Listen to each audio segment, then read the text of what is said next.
There's a huge battle going on in the markets between the bears and the bulls. Over the last 10 days, Bitcoin has dropped 13% from those highs of 31,000 down to 27,000, dropping it all the way back into the danger zone.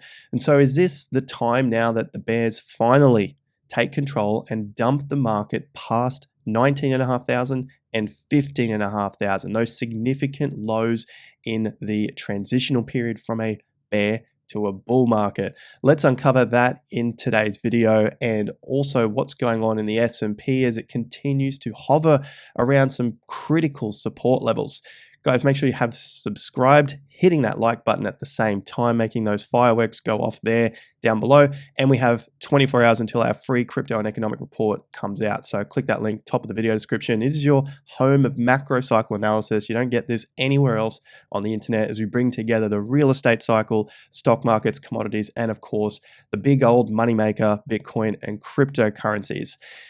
Now, I want to start with a couple of these video titles that we looked at about 2 weeks ago now. Main thing here is as we started to reach the peaks of BTC, we saw a lot of bears flipping bullish. Now, this is probably just the influencer type bears who are always bearish when the times are good for them to be bearish, and then always bullish when everyone else is bullish. And so I was looking at this as being a major mistake at those levels. We saw it in the fear and greed, we saw it in the confidence levels, and of course in the price and the structure as well. Michael, my brother, you can find his Twitter and Instagram post, and YouTube, posted a really good post here on Twitter showing that there are a lot of buy the dips. When these things come in, it's usually a sign of maybe an intermediate top or maybe the major top if we were at the end of the Bitcoin cycle. And so we got all of this sort of garbage here from any of these sorts of accounts. Buy the dip, buy the dip, buy the dip on the way down here, especially after the market's already gone up 100%. That's because that's what the retail want to hear to make themselves feel good about those buys. And we pointed that out specifically here in this video here, big mistakes, because once you see those bears start to flip bulls, it's almost like we've got everyone shifting into that one stage of thought. This is for the short term. For the longer term, I still remain macro bullish because, like we saw many times before, at these lows in the market, banking crisis low, you had everyone flipping bearish. There was 80, 90%, nearly everyone flipping bearish at these points. And these are the worst times to be flipping bearish. Remember the banking crisis of 5 weeks ago now, markets are up from that point, and especially Bitcoin is a long way from those levels. So looking at the short term before we get into the longer term stuff, yes, there is still further room to the downside. We haven't seen the market fall to any sort of significant support just yet. For now, it's holding at around $27,000. To the downside, we got 26.5. And like we've pointed out in previous videos, there is the possibility of coming back, testing some of these previous highs. You got these swing bottom levels here at around 24 or 23.9. But more importantly, let's have a look to see how it responds to $25,300, which is the big old 50% between the bottom and the top. These were the levels at these lows of 19.5 when the banking collapse was going on. SVB going down, Silvergate going down, Credit Suisse, Deutsche Bank, they were the levels that everyone was freaking out about, even the best of analysts talking about how much more the market had to collapse. And from that point, we springboarded from 19.5 up to 31. So a solid 50% move in that time when everyone else was bearish. Of course, we were here being bullish. You guys understand why that was the case. So let's have a look at the disbelief and how things are shaping up at the moment. All right, so S&P 500, we are still hovering around these higher levels at the moment. This is potentially in some sort of disbelief for a lot of investors who have at some time or another thought that the market was going to collapse. Each time we get to these lower levels, you can see the confidence drop and people expect a lot lower price to come into the market. We saw it in the October low, we saw it in the December low, we saw it in the March low. We just keep holding up and going higher from this point. The VIX, on the other hand, is also dropping to lower levels, even though there's been many calls for this to be the support level for the VIX. Basically, every time it's come back to these levels, many people have expected the VIX just to rise and put in a new low for the S&P. But so far, all that's happened with the VIX is it had a small bounce and has now dropped back under 17. And so we've noted many times in the past that when we do get under this 17 level, it can be the start of a new bull market. That doesn't mean we're going to shoot straight up to new highs. It doesn't mean we're going to have to break out of the tops on the S&P. Yes, there is room for the VIX to come back a little bit and then give some back to the S&P, meaning the little drop in the S&P. But for now, it looks like we're at least holding these levels and not bouncing all the way back to the previous resistance zone, which has in the past meant lows for the S&P. You can see this here in May and June, and then again in the October lows, and then most recently in the March 2023 lows. The confidence of the market also has some confused, and I've managed to find a bit of a pattern here, which seems quite strange, but nonetheless, let's take a look at it. You can see the lows for the SP 500, which is this black line up here. There's some significant lows. And if you weren't in the market, it's hard to explain how significant some of these smaller lows were. You have to remember that this was COVID crash. This was the pandemic that everyone around the world expected the market to collapse from that point. Yes, from this time, we've had a whole lot of money printing going on, but nonetheless, let's just take a look at these significant lows through the market. And this is during the early stage of the V-shaped recovery on the S&P 500. So in terms of the confidence here, we have the smart money, dumb money confidence. The levels above this dotted line, that's getting overconfident, and under here is just losing the confidence. So basically getting pessimistic about the market. The brown line is the dumb money and the blue lines are the smart money. But something crazy in the early stages of these markets, you can see the dumb money getting quite confident on the move out of the bottom, yet the smart money is not very confident in the move out of the bottom. Yet at the tops, the dumb money is starting to come back down and the smart money is getting a little more confident, but they're getting confident at the lows in the market. And you can see this happen throughout the bear market. So it's almost as if the smart money feels safer and more confident to buy at lows, whereas the dumb money likes to buy at tops, which is what is represented on these particular levels here.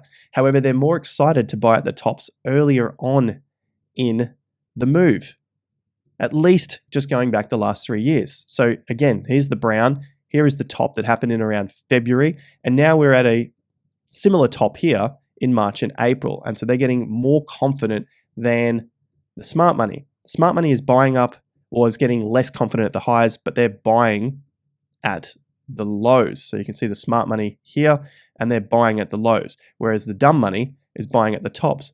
But the price itself is not that different at the beginning of this particular move, whereas in this case, this dumb money has been buying at the peaks, but the market continued up from that point. It happened again through this area. You can see that the smart money is down here and the dumb money is up here buying through this move to the top. But at the extreme moves themselves, you've got the dumb money being very fearful at the low and the smart money being very confident at the low. So that's something to take into consideration when we assess the smart money, dumb money confidence here. Something quite interesting I found, especially coming out of any of those major moves to the downside. So some big quick corrections or longer corrections here like we saw over 2022. So that leads us to the market sentiment around Bitcoin. This is something that I posted on Twitter going back now nearly 4 weeks, 30th of March, Bitcoin, crypto, Wall Street cheat sheet. And it's really interesting to see a lot of comments where people are saying that there's still a looming recession. This has been going on now for 14, 15, 16 months. There was talk of recession, came in early 2022, and you could probably look back into 2021 as well. And of course, we had that very quick recession in 2020. So it's basically been in the backs of people's minds for the last 3+ years. And it just surprises me how much it continues to keep up in the chart. There is always something looming out there. This, as I said, was about 4 weeks ago, so the market has pushed up higher from this point. And so potentially we are in this disbelief stage. This is a sucker's rally because we still have a lot of bears in the market. And so the uncertainty between the bulls and the bears can lead to that disbelief. It's like, how is this possible that the market is now pushing out of a significant low, 100% from that low, and it is not so far coming back to break any of the other significant lows in the market. How is this even possible? There's the disbelief. And we have come from a place of anger after we had all the collapses of CFI, Celsius, Voyager, BlockFi, you name it was out there. Then we had the FTX, so there's the depression, the retirement money's lost, everyone's money was lost from that point. And eventually we move into a disbelief stage of the market. And it's disbelief because you just can't believe that it's happening. So according to our Wall Street cheat sheet, yes, there are a few different ways that people are looking at this, and some are even saying that we're only in anger and we're bouncing out of here and dropping. I will say that this is the setup trap that I think is potentially happening for cryptocurrency, not Bitcoin. So for the altcoins rather than for Bitcoin. And I'll show you that in the charts in just a moment, because we have also covered that on the channel as we went through. If I clear some of these off, we went through the disbelief, and then recently we looked at altcoin Wyckoff analysis, where Bitcoin looks like it's obviously leading the charge. That's typical, and we just get those small altcoin pumps. However, the altcoins haven't given any confirmation that they are out of this zone here, like you can see in the thumbnail that I've posted here, the sign of strength. But going back to BTC, I don't know if we're in this hope recovery possible yet. We're definitely not there because there are far too many bears around. And you can see that from a lot of comments. Say you go through the YouTube comments or you go through Twitter comments. There are a lot of them here, especially when they start to say how stupid you are or something like that. That's a very typical sign of this disbelief, the suckers rally there. So just going back to this chart itself, disbelief, this rally will fail like others. That is probably the period that we're currently in right now for the disbelief, especially if this takes the next couple of months to play out for BTC. So where did I get that couple of months from? Well, we can look to the previous cycles. We had 4 months going back in 2018, 2019. There's another 2, 4, 6, 7 or so months where the market basically fell after it had pumped. And then we had another 1, 2, 3, 4, 5, 6 months during this move out of the pandemic low. So it had to bounce back into the trading range itself before it was able to break out and then go on that mega run. So we're basically only in our first box of accumulation. And of course, some may still say that this is distribution because they expect the market to fall further. This market isn't showing signs of that, at least for now. All right, so I'm still very much in the macro bear camp. Short term, yes, we do need to come back and retest some levels because that is what has happened many times in the past. So where can we currently see ourselves and how long could that be? Well, if we look back at these last accumulation zones as the market was breaking out of the previous accumulation, so basically reaccumulation, take one of these little boxes, then like we're looking forward, maybe it's a couple of months, maybe it's around that 4 to 6 months like it has done pretty much every other time in the past. So you have the accumulation 6 to 7, 8 months in the past. Then the market has broken out and then hovered in this zone. It didn't really go below the first month of the breakout. So you have this month and then this month here. So the October 15 and November 15. And then it just remained in this sideways period before it broke out again. In this case, it came back down, tested the low, and then closed higher. So there's always that opportunity or that possibility as well. Sideways for another couple of months as it started to climb within the zone, and then it broke out of the zone. So where does this take us from now? We've got March, we're into April. Maybe we go to the end of this, it's somewhere after summer. Maybe there is this period of summer that's a little more quiet and the market doesn't have as big of a move like it did out of the lows in November, December, where it moved that 100%. As for a range, potentially the top is around $31,000. For the downside, we've looked at those support levels when we go into the shorter term timeframes here, 26.5 down to 25, 25.3, and then we have those swing bottoms here at around 23.9 to 24,000. I wouldn't expect the market to hold out too long underneath these levels. So basically that lower price here, I'd expect it to at least touch and test some of these levels if it was on the weaker side, and we're potentially on that weaker side because the fear and greed is also at higher levels. Typically, it needs to get back down into at least the fear zone or the high end of the fear, just like it did during the banking crisis, where it reached 34, 33, maybe it touches into the high 20s. So far, we're not there yet, so maybe we have to hold out, come back for a pity rally, and then drop. But we want to see the fear drop back down to these levels. It doesn't mean the price drops back down to those levels, it's just the fear. So any sort of move to the downside should cause the fear and greed in the market to drop back down. And as it drops back down, it's a perfect time to reset the market sentiment. It's to reset the market confidence. That's what we need. We need a reset on people's feelings and emotions. Otherwise, we end up with all these sorts of influencers across Twitter and YouTube telling everyone to buy the dip after the market's already 100% up. Absolute nonsense. Which leads me over to altcoins. We looked at this in that video, as I pointed out here, about 5-6 days ago. This, I'm not confident on being the final accumulation like Bitcoin because it hasn't broken out. The main thing it hasn't done is give us a sign of strength, that breakout to the upside here, like it has done in the past. And this typically happens towards the end of the accumulation range for altcoins. What we may be in for altcoins right now is possibly this particular move here. That's possibly what we have just seen. So all of the other stuff that I had drawn on here from that previous video, as you can see right there, this would have to get moved over. So these phase A, B, C, this would then get moved over. And that's exactly what we talked about in this video here. There's no confirmation yet. So we have to wait and see when the sign of strength confirms the market breaking out. That is your key signal that this was an accumulation range. So until then, we're on the cautious side for altcoins, as yes, there are some great trading ranges. As for trading, that is what we specifically go through in our TIA premium memberships, trading courses, and we have an exclusive community. This price is going up in the near future. So if you want to jump on board, I would suggest having a look at that now and claiming your cheaper membership. So check that out. Link is in the top of the video description.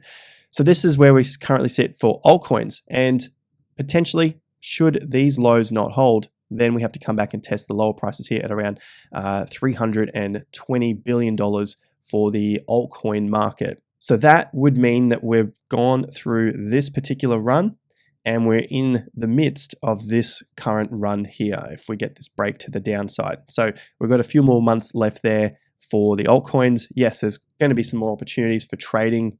All you want to see is the volatility and some good trading ranges. But for the longer term holds, it needs that breakout for the confirmation that the accumulation range is over and we head back into one of these mega altcoin seasons or multiple altcoin seasons like we saw in late 2020, early 2021, and then again in more later 2021. It's been a bearish start to the week, but don't go anywhere. We've got plenty of announcements coming up with GDP and earnings seasons in the US.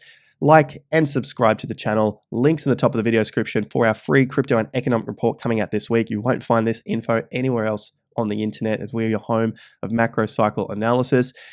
The TIA premium is going up in price. Check that out if you want to get on board and you've been waiting to see what happens next. Now is your time. I'll see you guys at the next video. Until then, peace out.